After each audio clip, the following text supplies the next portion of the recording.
ብሰንኪ ኣብ ከተማ ኣምስተርዳም ዘሎ ሕጽረት ገዛውቲ ሆላንዳውያን ተማሃሮ ብፍላይ ድማ ኣብ ቀረባ ግዜ ካብ ዩኒቨርሲቲታት ተሃገር ዝተመረቑ ምስ ናብቲ ሃገር ዝኣተው ስደተኛታት ንምንባር ግደዱ።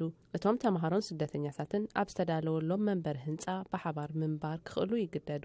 እዚ ሓድሽ መደብ ኣብ ከተማ ኣምስተርዳም ኣብ ወርሒ ሓምለ ጀሚሩ ዝትግበር ዘሎ ኮይኑ ካልኦት ከተማታት ተሃገር እውን ይኽተልዎ ኣለዋ።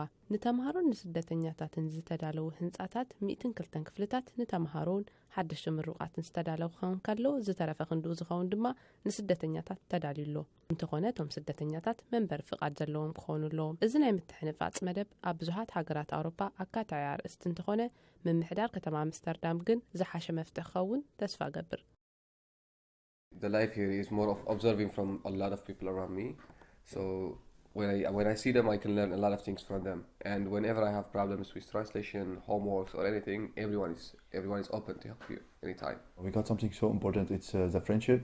We have a lot of friends in here, and maybe if we are out of Starblock, we will not get this friends.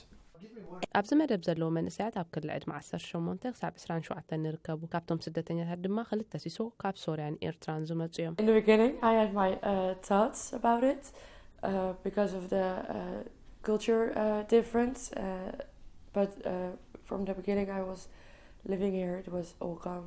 እዚ ሓድሽ መደብ ትኩረት ብዙሓት ዝስሕብ ምህላው ብዙሓት ኣብቲ መደብ ንምእታው ይፍትኑ። እቲ መደብ ዝኽተሎ ነፍስኻ ምኽኣልን ምውዳብን ብዝብል መሪሕ ቃል መሰረት ኣብዚ መደብ ዝኣተወ ተማሃራይ ኮነ ስደተኛ ብፍርቂ መዓልቲ ስራሕ ክሰርሑ ይፍቀደሎም።